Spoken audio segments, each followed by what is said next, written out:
Yuk. Yo, Oh. baik. Assalamualaikum warahmatullahi wabarakatuh. Waalaikumsalam warahmatullahi wabarakatuh. Kali ini kita akan diskusi mengenai isu terbaru ya, Mas Ika. Nah, mungkin dari rekan-rekan sendiri ada yang ingin menyampaikan mengenai argumen isu-isu terbaru. Kalau dari saya pribadi, sebelumnya anggota kelompok. Nama saya Bensal Darmada 19961274. Yuk, Tong. Nama saya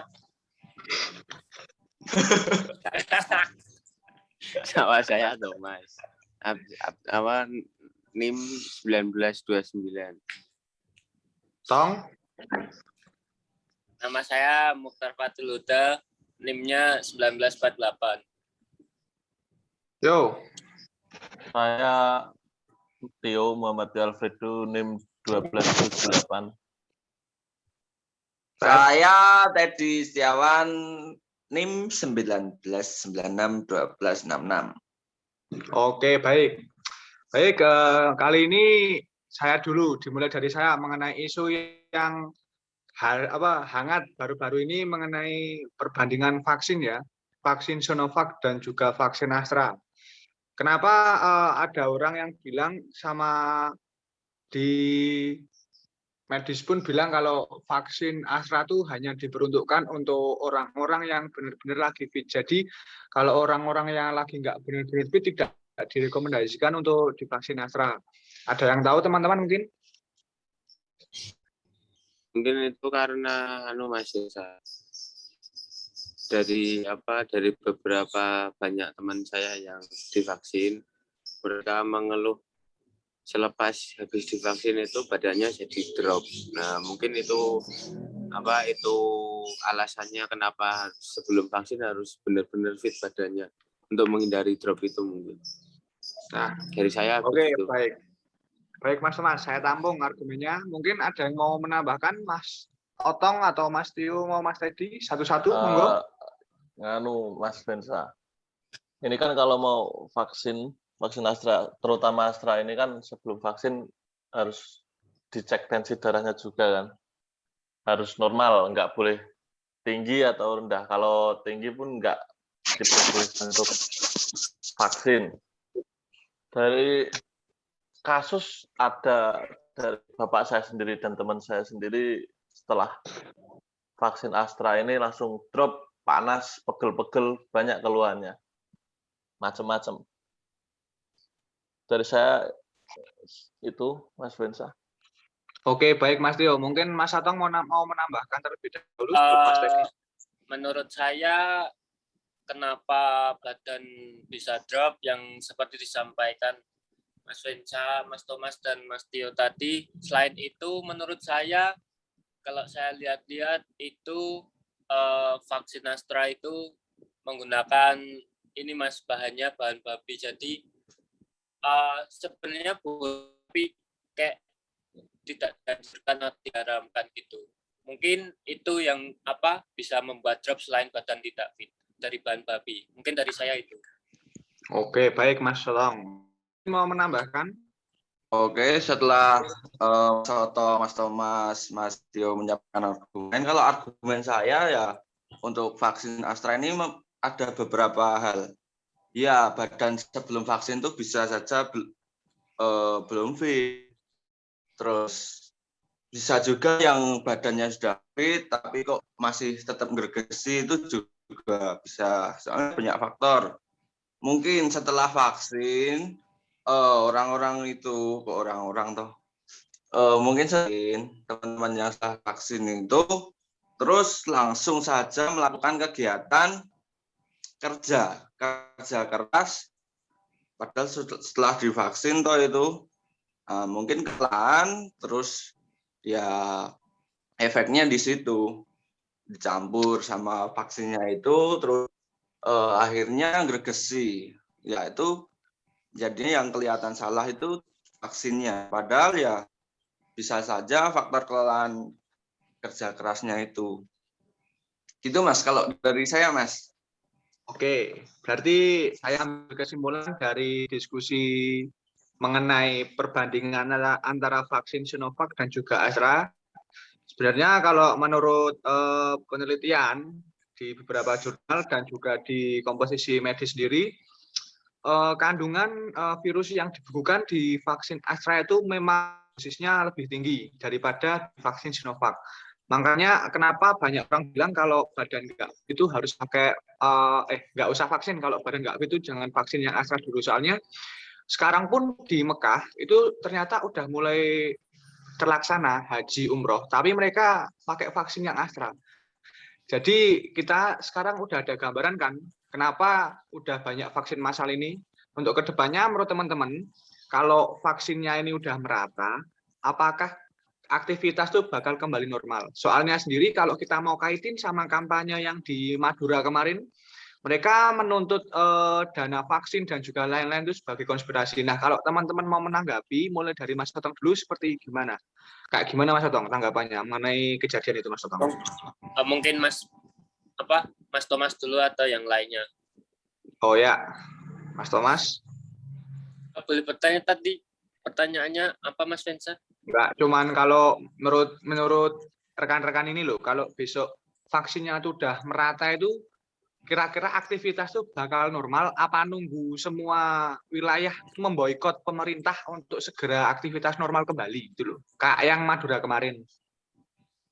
Ya gimana yo? Sebaiknya juga divaksin semua agar semua masyarakat tuh kembali normal. Maunya kan kehidupan ini kembali normal toh, yang dulunya boleh sekarang jadi nggak boleh. Semoga besok kan bisa kembali lagi. Dengan adanya vaksin itu kan semoga bisa menjadi jalan keluar bagi kita semua agar bisa memerangi pandemi inilah. Harapannya sih seperti itu. Baik. Kalau Yuk dilanjut. Kalau menurut saya kan gimana ya, COVID ini seperti tidak bisa hilang kan mau tidak mau kita harus hidup berdampingan dengan COVID. Tetapi kita juga tidak bisa dipungkiri, kita juga butuh aktivitas untuk ekonomi dan lain-lain. Yaitu mau tidak mau memang harus divaksin. Kalau menurut saya. Oke, baik. Menurut yang lainnya. Monggo, Mas Tio, kalau di Gunung Kidul kan kemarin soalnya zona hijau ya. Sekarang ini memasuki red zone lagi apa udah masih zona hijau? Kemarin soalnya saya ke sana tuh Jumatan pun nggak pakai masker dan jaga antara softnya tuh nggak ada jaga jarak, Mas. Sekarang di sini Gunung Kidul. Sekarang kondisi Gunung Kidul parah Mas Vensa ini. Merah merona sekarang kondisi Gunung Kidul ini zona merah merona ini. Sangat parah ya sekarang. Pertambahan perharinya bisa mencapai 100-200 kasus di Gunung Kidul. Makanya saya sekarang ini mengungsi di kontrakan saya di Jogja. Oh iya. Kalau menurut saya itu sebelum vaksin itu merata, sebaiknya kurangilah aktivitas yang tidak perlu. Baik Mas Tio. Oke, Mas tadi mungkin di daerah Tampel mungkin sekarang kondisinya semakin parah atau sudah ada beberapa desa yang lockdown? Di daerah Tampel sendiri semakin parah Mas ini Mas Vensa. Kemarin di utara desa saya ada orang meninggal kan itu. Ya kena COVID juga itu. Di daerah Watu Purbo itu meninggal dunia karena COVID, dan di situ masyarakat pun tidak ada yang berani layat itu. Untuk tingkat sosial juga di masa pandemi ini kalau ada orang meninggal terus dipositifkan tuh saya merasa kasihan sama keluarga Mas. Ya, tingkat sosialnya tuh seakan-akan nggak ada. Padahal tetangga dekatnya, teman dekatnya itu nggak berani layat. Jadi seolah-olah tuh dukanya tuh nggak ada siapa-siapa gitu loh. Bahkan mau mandiin pun nggak boleh. Anaknya, istrinya, keluarganya mandiin almarhumnya tuh nggak boleh. Jadi ya di masa seperti ini memang harus menjaga diri masing-masing, walaupun di situ tingkat sosialnya memang seakan-akan hilang gitu aja loh. Ya, ya. Baik, saya tampung ya. Jadi tema kita pada pembahasan diskusi kali ini kita seputar COVID ya, mulai dari vaksinisasi, kemudian dampak pandemi yang sudah bertahun-tahun, kemudian ditambah sekarang vaksin yang sudah hampir merata, namun masih menimbulkan beberapa kontroversi.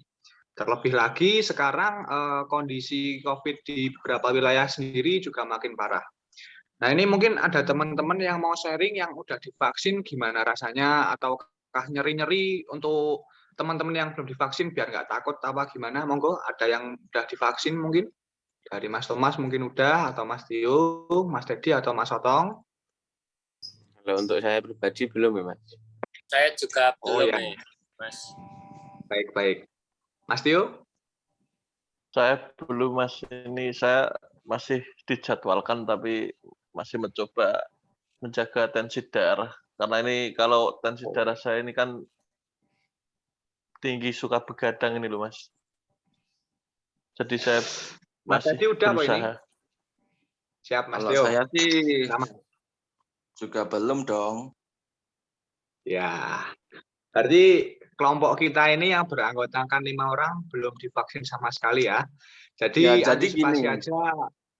Ya, gimana Mas Dedi? Kalau aku sih ya, kalau keluar tetap prokes, jadi tetap prokes walaupun belum vaksin ya, kita harus tetap prokes untuk misal berkegiatan di luar dan membatasi jaga jarak serta membawa hand sanitizer.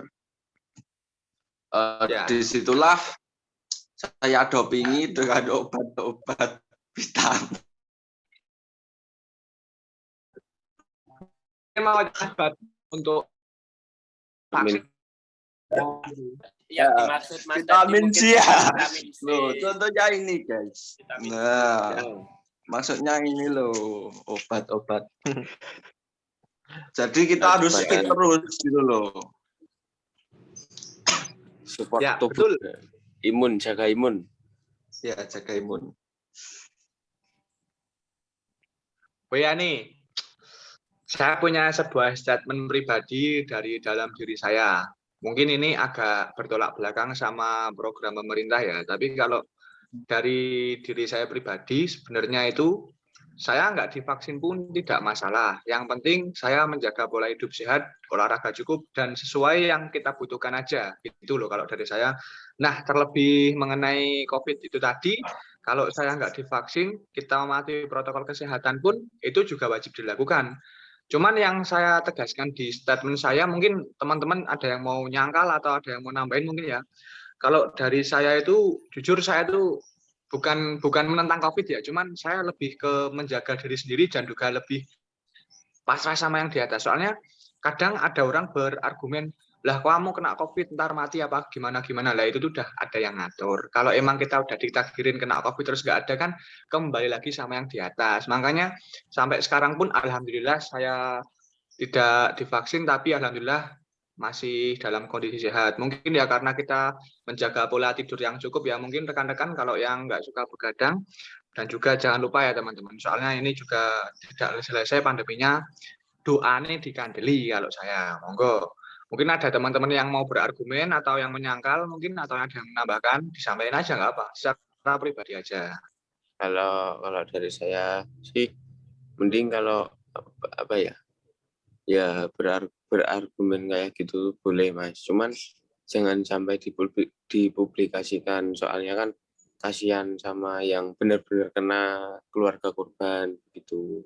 Nanti kan takutnya malah orang-orang mikirnya ke arah yang berbeda, terus malah pada melanggar prokes, nggak mau divaksin gitu. Itu sih Benar saran Mas. saya. Oke, benar-benar sekali. Lebih ke per individu sewajarnya menyikapi, kalau saya menurut saya itu sewajarnya menyikapi gitu maksud saya. Silent aja lah. Ya, ibaratnya Ya, dibentuk lah. Oh, pendem dhewe, dinggo dhewe, penting sehat dhewe ya lho, mau tak. Yuk Mas Tio mungkin mau sharing mengenai COVID ini loh, di-sharing Mas. Soalnya 21 kita menit. Gunung Kidul ki wisatanya rame banget ya.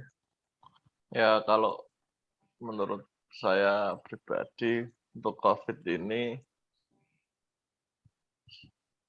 untuk teman-teman ya, untuk yang udah kebelet jalan-jalan itu di stop dulu lah.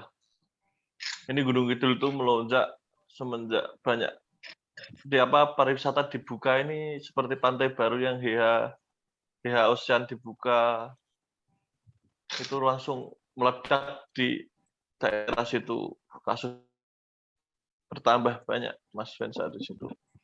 Ya. Tapi nggak bisa dipungkiri loh Mas Tio.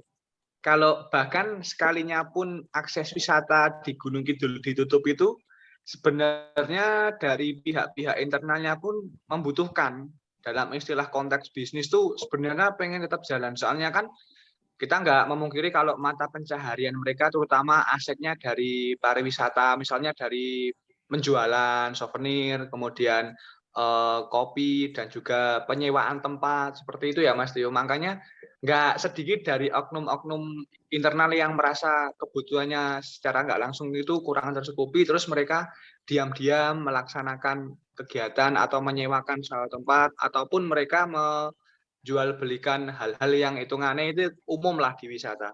Bahkan ada juga loh yang bilang ini sebenarnya tuh ditutup wisatanya, tapi dari pihak internalnya karena ini bisnis nih bisa jadi incuan nih. Nah, buka kok gitu loh. Kadang manipulasi berita yang ada biar bisnisnya tetap berjalan. Ya kita nggak bisa mulai toh Mas. Kalau emang saya Ya. mulai duit piwangel toh yang pandemi. Kalau bicara soal ekonomi memang susah Mas Vensa. Kalau di masa pandemi sekarang ini ya orang-orang juga bingung lah.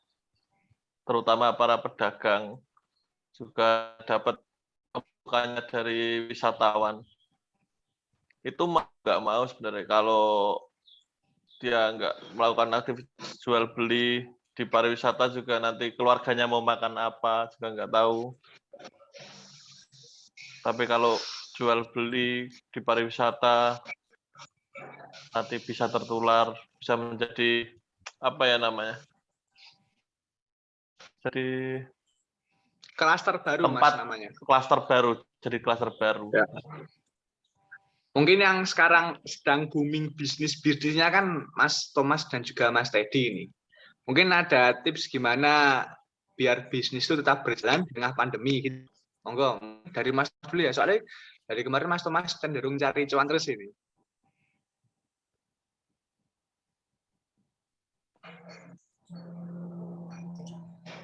Mic-mu orang di unmute Tom. Gimana Mas? Putus ya Mas? Ya lebih ke ngan sih Mas, cari peluang yang gimana ya, yang belum banyak orang jual. Ya banyak orang jual, cuman di sekitar kita kan belum ada. Kayak contohnya aja celana kolor di luar sana banyak, cuman luar kota dan jarang kenal. Di sekitar kita kan mumpung belum ada, kita ada peluang gitu, kenapa nggak kita ambil gitu sih. Misalnya apa yang lain gitu, bedakan dari yang lain, kencengin promosinya lewat teman-teman juga bisa bangun relasi lah, dari sosial media pun juga bisa kok. Mungkin dari Mas Teddy sendiri, kalau mau sharing mengenai ide bisnis agar tetap berjalan di tengah pandemi sebagai solusi mengatasi ekonomi saat ini, Mas Teddy? Untuk yang pertama kita harus ikhtiar dulu, kumpulkan niat toh. Terus kita baru berpikir nih, mau apa kita yang dijalankan bisnisnya itu di masa pandemi ini. Mungkin dari segi bisnis barang online, mungkin terus ikan hias di onlinein, terus spare part motor di onlinein, kan banyak nih pengguna motor antik sekarang. Ya, pasti kan. Keluar tuh itu.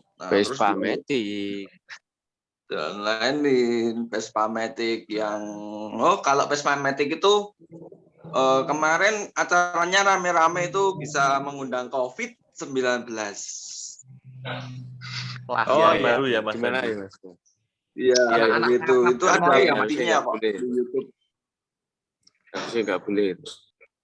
Harusnya itu sebenarnya boleh. Itu anu Mas, itu penontonnya ditata di kursi, dan kursinya itu per kursi 1 meter 1 meter gitu. Enggak Mas, gini Mas, sebenarnya tuh boleh. Tapi kok yang menang kamu gitu loh. Nah, itu pertanyaan itu. Nah kan saya beli, kamu enggak, masa kamu menang? Mas, saya juga beli Mas Thomas. Saya juga beli. Kamu beli, Nggak pernah dapat pot bunga pun nggak dapat saya Mas. nggak pernah bagi mod Mas. Saya udah lama. Oh, saya dapat sendalnya Mas, sendal swallow tok Mas itu. Dapat 4 sendal. Saya dapat 4. Enggak usah sombong Mas. Sendal berempat. Saya cuma sepasang Mas.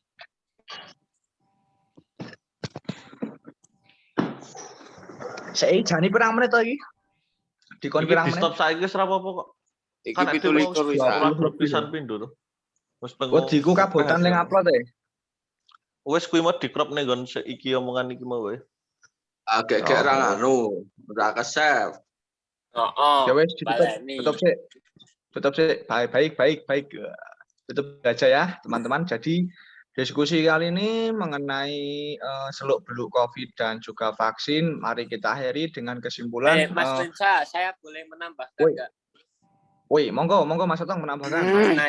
mengenai COVID, kan banyak tuh orang-orang yang ini kayak nggak percaya COVID ada.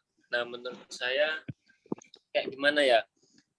Jangan bilang kayak gitu. Soalnya saya pernah mengalami, saya pernah berinspirasi kalau COVID itu nggak ada dan COVID itu bohong, bla bla bla. Tapi satu desa saya juga terpapar COVID dan keluarga saya. Itu Mas, menurut saya jangan berargumen seperti itu. Baik, mungkin Soalnya, tak luruskan. Pelurusan dari yang saya maksud adalah COVID ada, bagaimana per individu itu menyikapi agar tidak panik mengenai berita yang terlalu dibesar-besarkan. Itu tak lurusin gitu. Ya, benar. Pokoknya itu kalau memang nggak setuju jangan menggiring opini lah. Ya, betul sekali. Biar diskusi ini makin rame. Itu kan membuat ini kan Mas, kalau dia nggak percaya tuh, terus dia lupa sama ini prokesnya. Di close di tulisan. Ya, mungkin gitu Oke, Mas. ditampung. Jadi, ini rampung potong. Terus di close iki. Ndung. Kan goblok tenan tuh.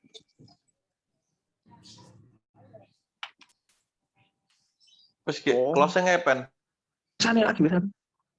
Oke, jadi saya luruskan sedikit argumen saya agar tidak terjadi salah paham mengenai pandangan mengenai COVID ya. Nah, argumen saya luruskan. Jadi kita percaya bahwa COVID itu ada karena COVID itu virus yang tidak terlihat, dan juga yang ingin saya tekankan di sini bagaimana setiap individu atau orangnya itu menanggapi, menyikapi COVID dengan protokol kesehatan yang wajib dilakukan. Karena kita tidak bisa memungkiri ya, setiap orang tuh punya mindset yang beda-beda. Ada yang takut banget, ada yang wah biasa aja gitu loh. Makanya semisal emang ada individu yang merasa dia tidak terganggu dengan adanya itu, cukup ditaruh dalam hati aja kayak ya udah kita nggak usah panik gitu. Biar tidak menghasut orang lain untuk pemikiran gitu loh. Pemikiran seperti kita. Takutnya mereka yang memiliki pemikiran seperti kita pun nanti dia akan terhasut dan juga takut gitu. Jadi dia menimbulkan informasi hoak yang secara nggak langsung menentang dengan pemerintah.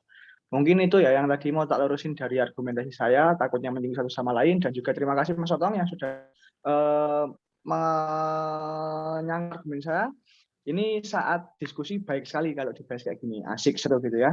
Oke, pertemuan pada kali ini diskusi mengenai COVID kita akhiri. Terima kasih rekan-rekan yang sudah berargumentasi. Akhir salam, saya Vin Saldi selaku pembawa materi pada hari ini dan juga Mas Thomas selaku host dan juga yang telah merecord Zoom ini. Terima kasih rekan-rekan yang sudah berargumentasi. Wassalamualaikum warahmatullahi wabarakatuh. Jangan lupa Mas Thomas nanti diupload ya. Waalaikumsalam warahmatullahi wabarakatuh. Waalaikumsalam warahmatullahi wabarakatuh.